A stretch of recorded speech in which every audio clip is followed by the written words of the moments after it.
Hello everyone, this is Ali from My Amazon Guy.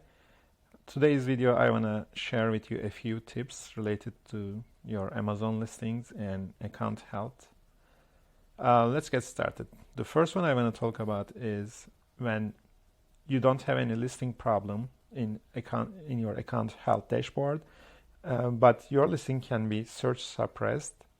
To understand this, you can just go to Amazon.com and search for your ASIN, and when you don't have any account health issue and your ASIN search doesn't bring your listing, that means it can be search suppressed. To solve this issue, you just need to create a ticket through help, and you can mention that it's search suppressed and it can be due to missing the browse node, and then it can be easily solved by the help of seller support. The other issue I want to talk about is when you have your account health in your account health dashboard, when you have an issue such as restricted product policy violation or listing policy violation.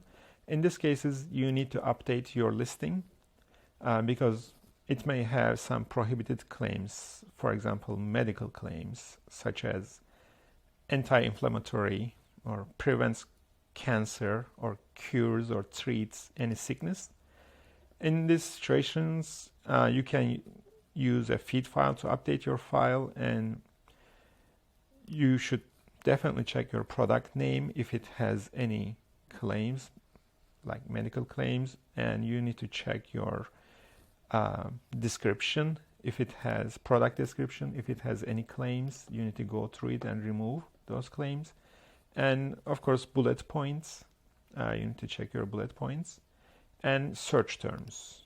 If your search terms has any claims that you should be removed, and you should be removing them, then after updating listing, you can appeal.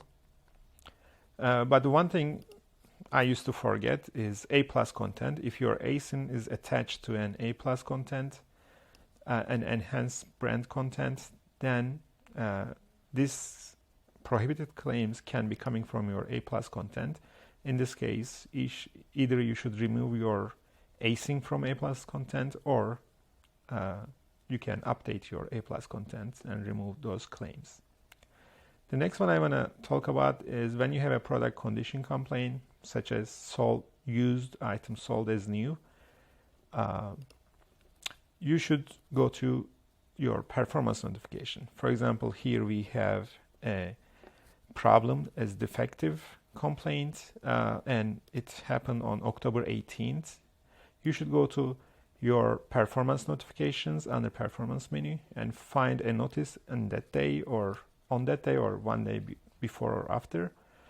And here Amazon mentions you how to prepare a plan of action and how you should prepare it. And these are the things you should touch upon in your plan of action, such as your sourcing, listing, packaging, shipping, and your communication with the clients.